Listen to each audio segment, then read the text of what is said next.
Welcome to the shop, my friend Steve here at SKS Props, and it's that time of year again where I have completed my Halloween order, so I get to sculpt a pumpkin. Now this year's pumpkin, I added some additional materials into it just to give it a unique look, but I was really focused on making some posable yet reusable vine arms. Now these arms are made out of wire and of course my HD foam, which you can pick up over at Blick Art Materials, and the thing that's great about them is they give a lot of character to the pumpkin that I've sculpted. Now I've sculpted pumpkins for the last several years, and of course I'm going to show the process for this one as well, but if you want to skip those and go directly to the vine arms, you can do that too.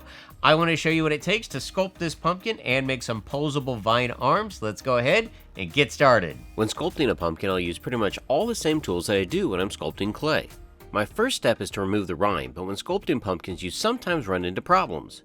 I discovered a dead rotten spot that needs to be cut away, but these kind of issues allow me to create something for this pumpkin by what the pumpkin is giving me.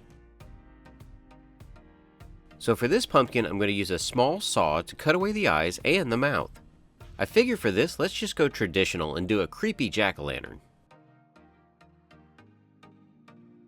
Using basic sculpting tools in the saw, I create simple landmarks on the face. This gives me a basic idea of what the pumpkin's face will look like in the end.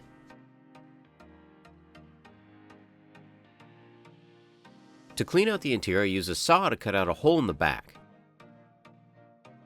This gives me enough room to scrape away all the junk that needs to be tossed out. Now when sculpting your pumpkin, just take a little bit at a time. This is a completely subtractive method, but be mindful that the longer you work with it, the more the surface will dry out. So wet it every now and then with a little bit of water. To cut down on the bacteria, I also recommend a bleach water 50-50 mix. With the basic facial features sculpted, I can now switch over to some of my detailed tools. These are going to help me define the lower gum and the eyelid. A potato is going to work great to create the eyes for this pumpkin. It has enough of a color contrast that it will stand apart from the rest of the face. I utilize the same process of refining these shapes using my sculpting tools, and when I get to the end I create some small divots for the pupils. The iris for these eyes are going to be made out of carrots. I once again use my small saw to cut off the end of the carrot, and then I super glue that into the potato. Then I could just use some small sculpting tools to create the pupil. Using a paper towel, I wipe away most of the moisture from the pumpkin and the potato, before adding some super glue which will allow me to tack this into place. Now if you're worried that the super glue won't hold well enough, you can also use some toothpicks on the interior. I'm going to use meat from the part of the pumpkin that I cut off the back to create some eyelids to give his face a little more character. I used my saw and a hobby knife to cut up more potato into small slivers. These are going to work great for his teeth. Just like the eyeballs, I'm able to use a paper towel to soak up most of the moisture, and then super glue is used to attach these to the gums that I had carved earlier.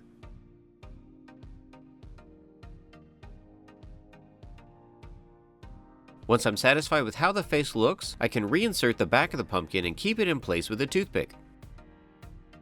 Like I had mentioned in the beginning of the video, I want my pumpkin for this year to have some arms that are both posable and reusable. The main structure for these is going to be made out of some 14 gauge wire that I picked up from my local hardware store. Now you can make your arms whatever length you'd like. Mine were about 14 inches long after the wire was folded in half. The same wire is used for the fingers and cut to approximately 7 inches in length.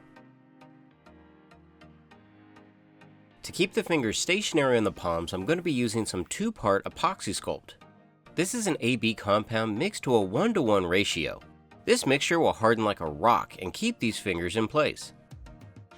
After several hours, the epoxy sculpt has cured, and now all the fingers and the arms can be bent to shape.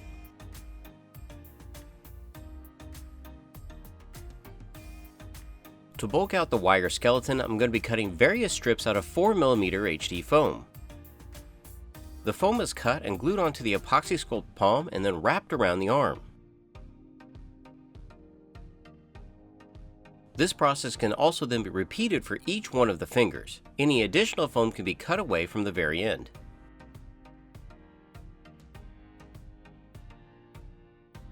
To give it some variance in the detail, I'm going to be cutting some additional strips out of 2mm foam.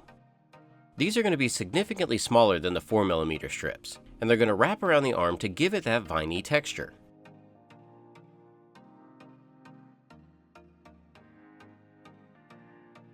Now you want this process to look pretty organic, so feel free to add as much or as little to the palms and the fingers as you would like.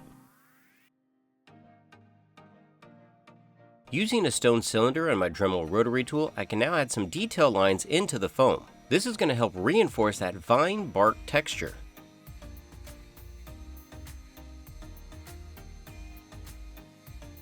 Once I'm done with my rotary tool, I do a light heat treatment, and now these arms are ready for priming and painting. To seal my foam, I'm going to be using Plasti-Dip, and this is going to be sprayed onto the arms in 2 to 3 light layers. After the Plasti-Dip is cured, I'm going to spray on Krylon Satin Brick. This is dusted onto the surface to give it a reddish tint. Liquitex brand Mars Black can then be black washed over the entire surface using a damp paper towel to mop up a lot of the pigment.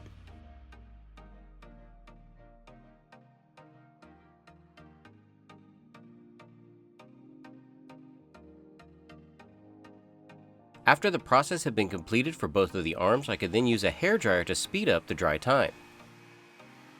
To highlight the wood texture, I'm going to be using a mixture of Liquitex brand Raw Sienna and Cadmium Orange.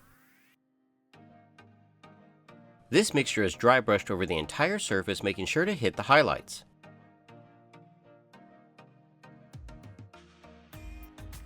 Liquitex brand Parchment was added to this color, and not using any water was also dry brushed over the entire surface.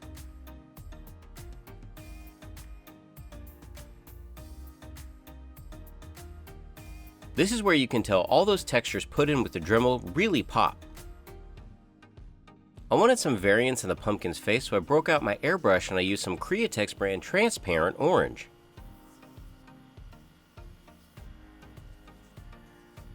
After this had been sprayed on, I used a paper towel to wipe it off all the raised areas. With the face complete, I can now insert the arms into the sides of the pumpkin, and this 14 gauge wire does a great job keeping these arms in place. The arms can now be bent into any creepy position that you would like.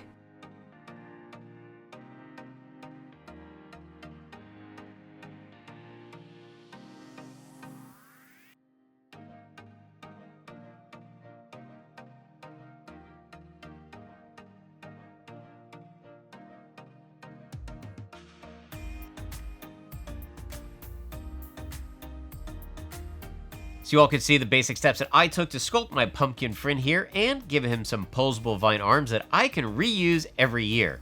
Now hopefully you guys are enjoying this Halloween content. If you are, give it a thumbs up, share it with your friends and family, and remember, if you're building any of my builds or using HD foam, be sure to tag me at SKS Props on Twitter and Instagram because I want to see your creations. Until next time, build your best with the best. HD foam.